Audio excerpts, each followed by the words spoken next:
Assalamualaikum warahmatullahi wabarakatuh. Salam sejahtera untuk kita semua. Kami dari kelompok F, kelas 197AK07. Pada kesempatan kali ini kami akan mempresentasikan hasil tugas kami yaitu implementasi sistem Enterprise Resource Planning berbasis ODO pada proses bisnis apotek Kort F. Sebelum itu, saya akan memperkenalkan anggota kelompok kami terlebih dahulu. Anggota kelompok kami yaitu terdiri dari Kuku Widianto, yang kedua ada Leksita Widya Dana Pangestu, yang ketiga ada Maila Kamalia Azahro, yang keempat ada Muhammad Nur Wahidin, yang kelima ada Muhammad Fitriyadi Alamin, selanjutnya itu ada Rosilia Dudaliani dan Zeni Rahman. Di sini saya akan menjelaskan latar belakang terlebih dahulu. Latar belakang, perkembangan teknologi informasi mendorong perusahaan, termasuk apotek, untuk beralih dari proses manual menuju sistem yang terintegrasi dan efisien.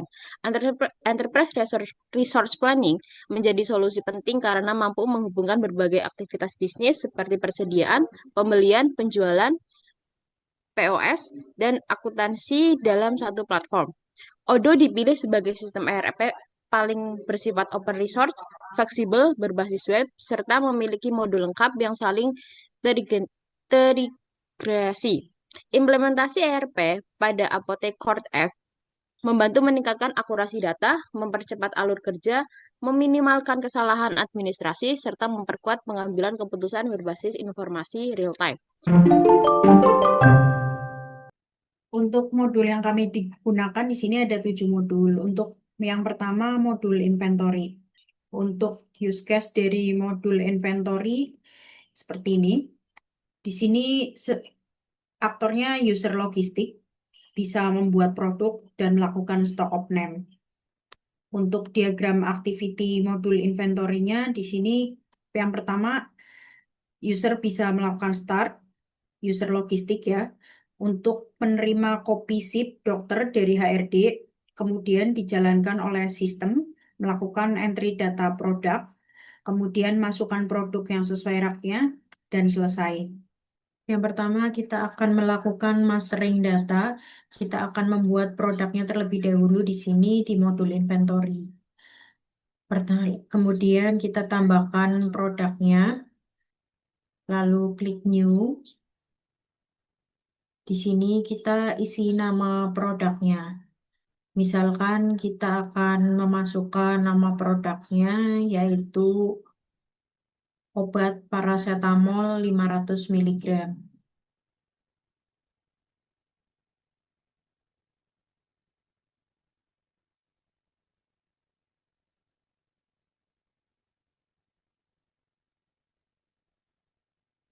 Di sini ada checklist sales, point of sale, dan forecast. Artinya produk ini akan muncul di modul sales, point of sale, dan modul purchase. Karena produk ini akan dipakai di point of sales, jadi kita centang juga. Kita isi informasi umumnya dari product type sampai ke sales price, sales tax, atau informasi harganya. Kita isi dulu harga penjualannya, misalkan Rp5.000 harganya. Ini harga jualnya ya. Untuk pajaknya defaultnya 11%, kemudian harga biayanya atau harga modalnya Rp3.000. Selanjutnya ke tab sales. Di sini untuk informasi ketika kita ingin menginput upsell dan cross-sell-nya bisa di sini. Misalkan kita mau penjualan include produk yang lain, bisa ditambahkan di sini. Lalu setting ke point of sale-nya. Di sini add optional. Kemudian di price. Di sini kita bisa menambahkan price list harganya. Misalkan kita mau bikin multi price, ketika pembeliannya 10 harganya sekian, pembeliannya 20 harganya sekian, bisa disetting di sini dan bersifat opsional. Kemudian kita ke tab purchase atau pembelian. Ini juga sama, kita bisa setting, nama suppliernya, pembeliannya berapa, harganya berapa, dan lainnya. Kemudian di tab inventory, lebih ke persediaan dari beratnya, volumenya, dan lainnya. Dan yang terakhir kita melakukan ke tab accounting. Jadi produk ini ketika terjadi transaksi masuk ke pendapatan akun apa, misalkan ke pendapatan akun penjualan atau akun sales. Kemudian ke akun biayanya kita juga bisa masukkan di sini atau bebannya yang diawali dengan kode 5, harga pokok penjualannya. Di sini nanti otomatis tersave atau kita bisa klik save manual dan di sini jika sudah berhasil ada keterangan produk rated. Nomor dua, modul forecast atau pembelian. Di sini ada use case. Yang pertama, user utamanya adalah user logistik. Di sini user logistik dapat membuat PO atau purchasing order. Yang kedua adalah user logistik bisa menerima PO atau purchasing order. Di sini ada aktor utama, ada aktor lain juga yaitu berupa supplier yang dapat mengirimkan pesanan. Lanjut, di sini ada diagram activity-nya. Yang pertama dari awal mulai kita start, lalu di sini ada user logistik.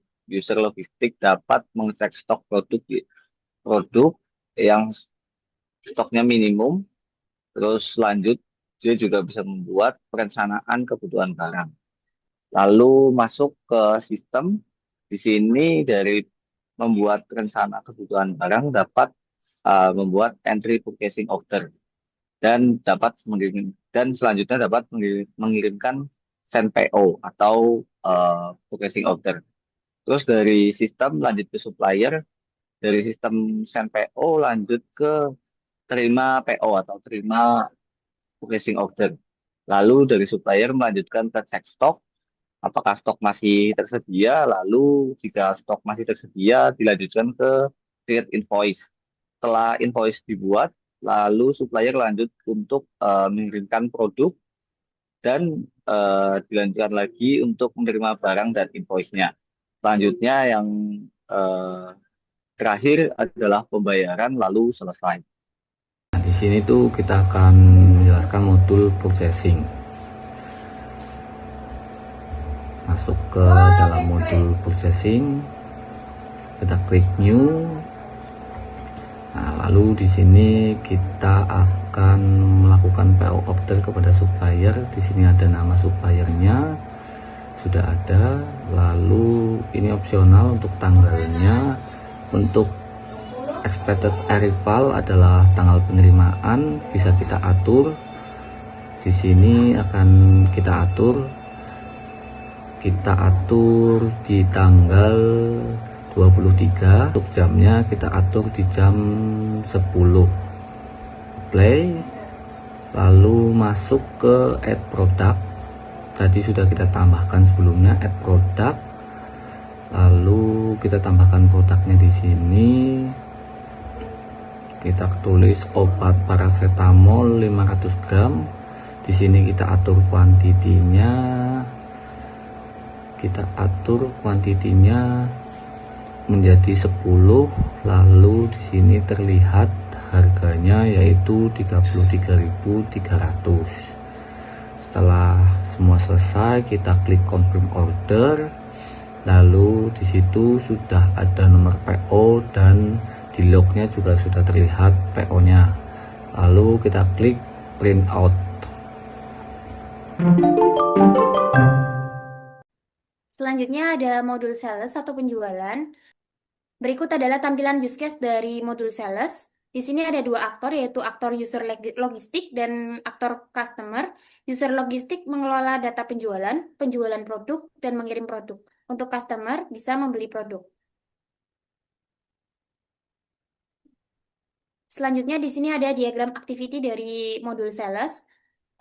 Dimulai dari customer memesan produk, kemudian user logistik menerima pesanan dari customer, kemudian user logistik memprepare produk yang akan dijual. Lanjut ke sistem mengentri data penjualan, kemudian sistem mencetak bukti pembayaran, kemudian customer menerima produk, dan selesai. Selanjutnya, berikut adalah tampilan modul sales.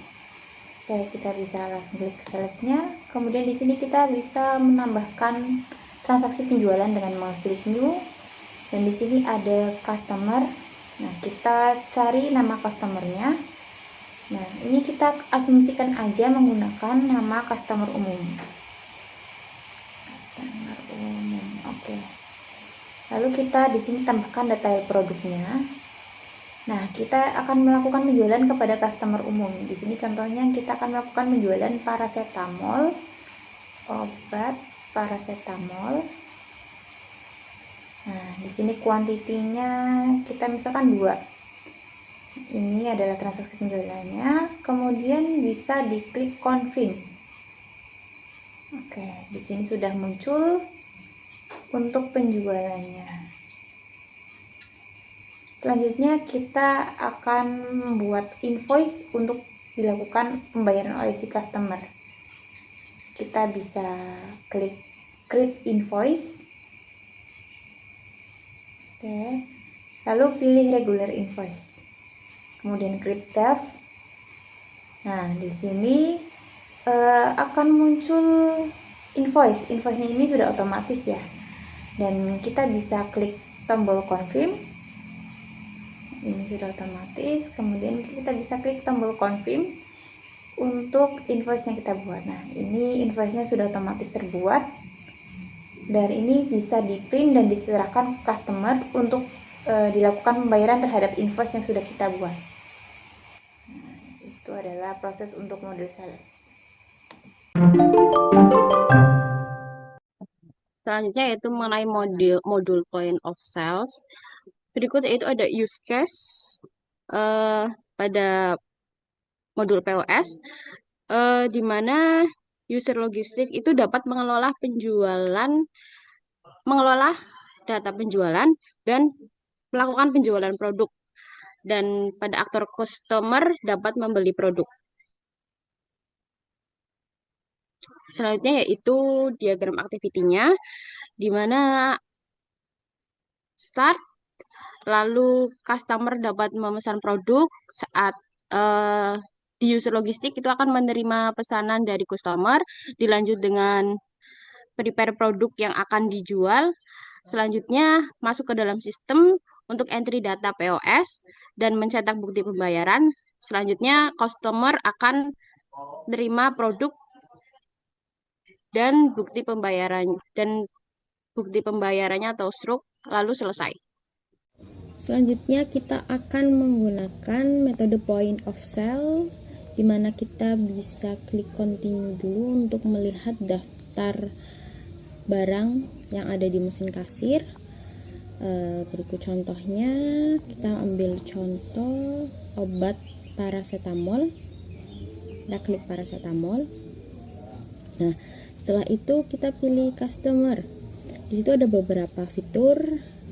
Saya ambil contoh pada fitur yang pertama. Lalu setelah itu kita masukkan jumlah pembelian barang.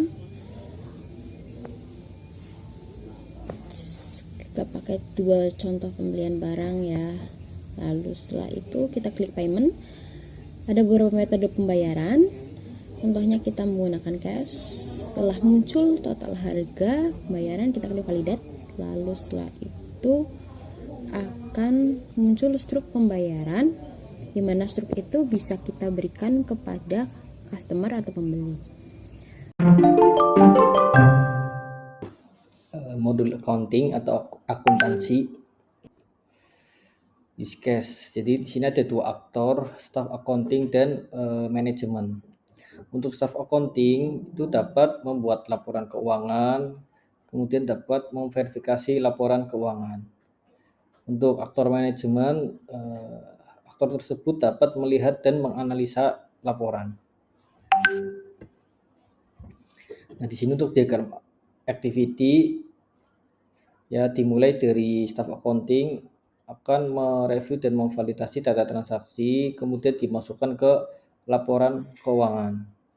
Nah, nanti di sisi sistem akan otomatis ini ya, laporannya terbentuk, kemudian kita bisa sajikan output cetak laporan keuangannya.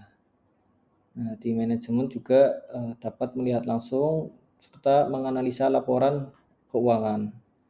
Selesai. Untuk mengakses modul accounting, kita bisa masuk di halaman awal dari Odoo. Kemudian kita pilih modul accounting. Nah, nanti kita akan disajikan menu dashboard. Nah, di menu dashboard sendiri nanti kita akan muncul diagram batang dari transaksi di modul sales. Kemudian nanti di sini ada fitur yang dari modul purchase dan juga di point of sale. Nah, biasanya untuk di accounting sendiri sebelum kita melakukan transaksi, kita harus sudah melakukan setting di sisi di menu konfigurasi. Nah, kita setting baik menu accountingnya, employee point of sale. Nah, ini masing-masing sudah ada konfigurasi, tinggal kita ubah sesuai dengan kebutuhan. Nah, selanjutnya kita bisa menambahkan akun COA. Nah, misalkan kita pengen menambahkan akun bank BCA, Bank Mandiri, nah bisa kita tambahkan di sini. Nah, nanti akan masuk ke akun apa? Misalkan kita akan menambahkan akun COA baru ya.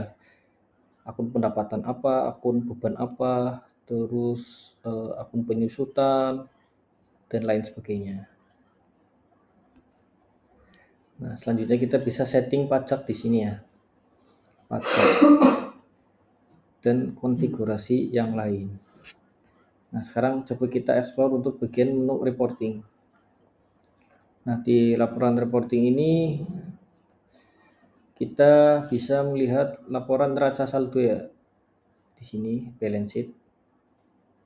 Nah, kita bisa tarik sesuai dengan periode yang kita inginkan. Selanjutnya ada reporting laba rugi atau profit and loss.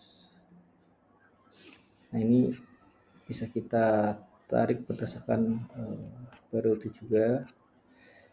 Selanjutnya ada arus kas.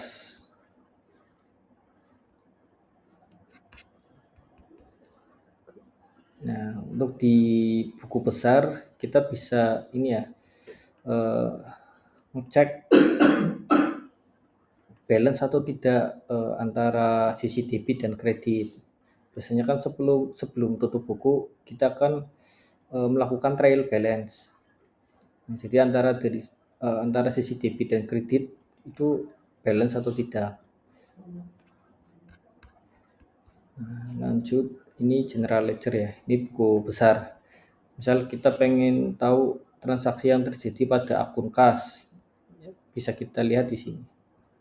Nah, ini ada transaksi debit masuk sekian dan reporting yang lain. Di sini saya akan menjelaskan terkait dengan modul survei. Tugasnya ini dari staf humas bisa membuat data survei, terus update data survei, terus customer mengisi data survei, terus staf humas berhubungan masyarakat atau sistem atau customer. Di sini dari start membuat data survei, terus mengelola data dan menyajikan data survei bisa langsung ke end, atau dari mengelola dan menyajikan data survei kita mengisi data survei terus kembali lagi ke mengelola dan menyajikan data survei terus kemudian end. Terus ini tampilan modul surveinya. Di sini saya akan menjelaskan untuk pengisian di menu survei. Untuk Pertama kita masuk ke modul surveinya. Modul survei, terus kita bikin modul survei dengan cara klik tombol new, terus kita sesuaikan dengan kebutuhan survei dengan cara memilih custom assessment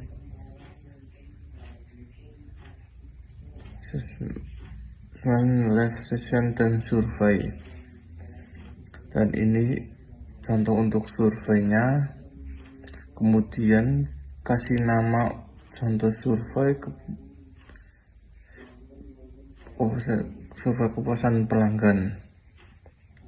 Terus kita buatkan untuk pertanyaan dengan klik ask question, lalu klik add a question, lalu pertanyaan itu contoh, apakah kamu puas dengan pelayanan kami? Lalu pilih multi choice untuk satu jawaban atau multi choice yang satunya untuk lebih dari satu jawaban. Lalu kita klik add line, terus kita isikan ya, terus satu lagi tidak, kemudian diisi-isi di menu optionnya. Jika sudah, klik save dan close. Jika sudah, nanti kita bisa share agar customer bisa survei. Dan ini contoh survei yang sudah kita buat.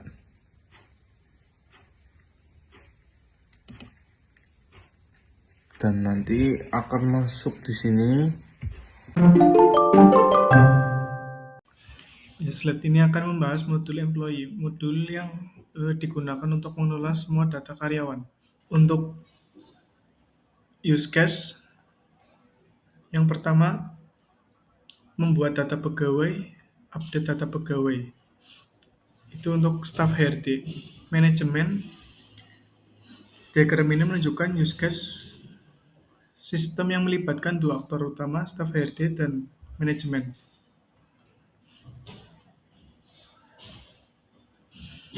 Manajemen ini juga terlibat dalam sistem meskipun detail use case-nya tidak disebutkan lebih lanjut. Biasanya manajemen ini berperan dalam hal persetujuan, monitoring, atau pelaporan data kepegawaian. Untuk diagram activity, aktor yang terlibat yaitu staff HRD sistem manajemen. Alur prosesnya yang pertama start, yang kedua entry data pegawai. Untuk manajemennya melihat data pegawai, staff HRD dapat melihat data yang telah dimasukkan. Untuk master data referensi pegawai dan selesai. Kesimpulannya, gambar ini menggambarkan alur kerja sistem HRD yang melibatkan 3 entitas ya. Yang pertama staff HRD sistem manajemen. Langkah-langkah dalam pengolahan data pegawai menggunakan Odoo. Khususnya cara menambahkan departemen, menambahkan data karyawan, serta membuat launch plan untuk proses onboarding. Pengelolaan SDM ini dapat dilakukan dengan terstruktur dan efisien.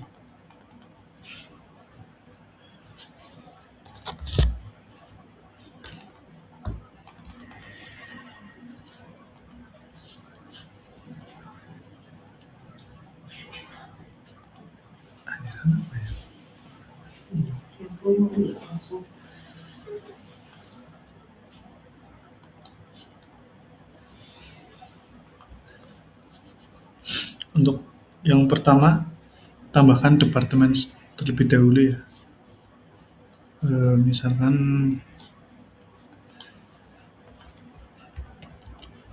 logistik, farmasi jiwa.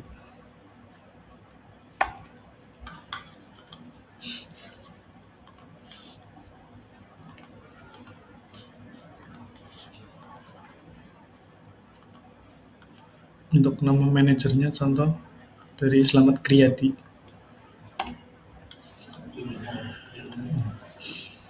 Berikut menambahkan karyawan baru ya. Contoh nama karyawan barunya Muhammad Nur Awaludin.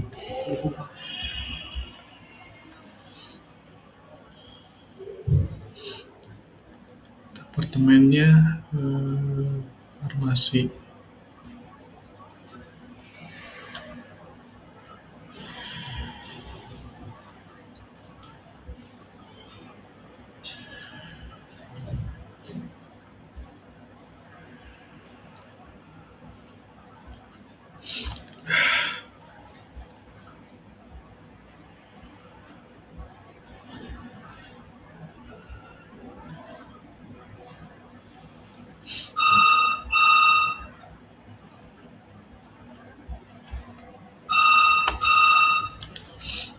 Untuk ketika sudah membuat dari laporan kerja ini, bisa mengedit data pribadi ya. Contoh emailnya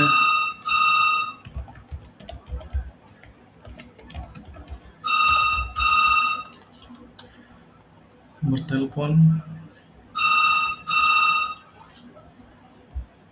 dan lain-lainnya.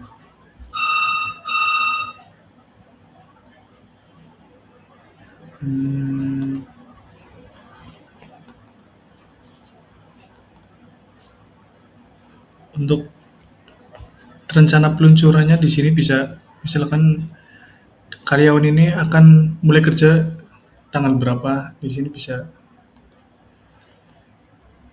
contoh tanggal 3 Januari ya.